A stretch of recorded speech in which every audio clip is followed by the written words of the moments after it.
আপনাকে স্বাগতম উইথহোস্টের আরেকটি ভিডিওতে। আজকের ভিডিওতে আমরা দেখাবো কিভাবে আপনি একটি সাবডোমেইন তৈরি করতে পারেন। সাবডোমেইন তৈরি করার জন্য আপনি cPanel লগইন করে নিতে পারেন। সো cPanel লগইন করার জন্য মাই অ্যাকাউন্ট, তারপর আপনার যে অ্যাক্টিভ সার্ভিস আছে এটিতে ক্লিক করতে পারেন। এটিতে ক্লিক করার পর এখানে লগ ইন টু cPanel এ ক্লিক করতে পারেন। আমি অলরেডি লগ ইন করা আছি আমার cPanel এ, তো আমরা সেটাতে ক্লিক করব।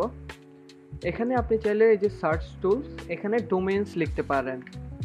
ডোমেইনস লেখার পরে যে অপশনটা আসবে ডোমেইনসের, এখান থেকে আপনি আসলে ডোমেইনটা বা সাবডোমেইন বা অ্যাড অন ডোমেইন সবগুলো এখান থেকে তৈরি করতে পারবেন। অথবা একটু নিচে স্ক্রল করলে ডোমেইন সেকশনে আপনি ডোমেইনস নামে অপশনটা পেয়ে যাবেন। সো এটিতেও ক্লিক করতে পারেন, দুইটাই সেম। তো আমরা জাস্ট এটাতে ক্লিক করব।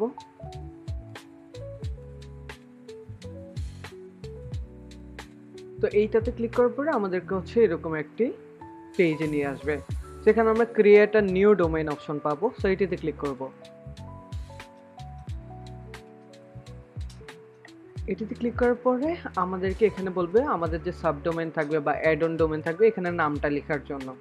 সো আমরা ধরেন সাবডোমেইন তৈরি করব ডেমো1 নামে, ডেমো1। তারপর হচ্ছে আপনার যে মেইন ডোমেইন থাকবে সেটি দিতে হবে, কিন্তু তার আগে আমরা একটা ডট দিয়ে দিব। তারপর হচ্ছে আমাদের যে মেইন ডোমেইন থাকবে সেটি লিখে দিব onionbd.com। সো এটা দেওয়ার পরে অনেক ক্ষেত্রে আপনাদের কাছে এরকম একটি টিক চিহ্ন থাকবে, সো এটি আপনারা উঠাই দিতে হবে। উঠায় দেওয়ার পরে আপনি সাবমিট অ্যান্ড ক্রিয়েট আনাদারে ক্লিক করতে হবে। তো আমরা এটাকে চেঞ্জ করে একটু দিই, সাব সাব দিলাম। সাব দেওয়ার পরে আমরা সাবমিট অ্যান্ড ক্রিয়েট আনাদারে ক্লিক করব। তো দেখুন আমাদের হচ্ছে সাবডোমেইনটা কিন্তু তৈরি হয়ে গিয়েছে। আজকের ভিডিও এই পর্যন্তই। ধন্যবাদ সবাইকে।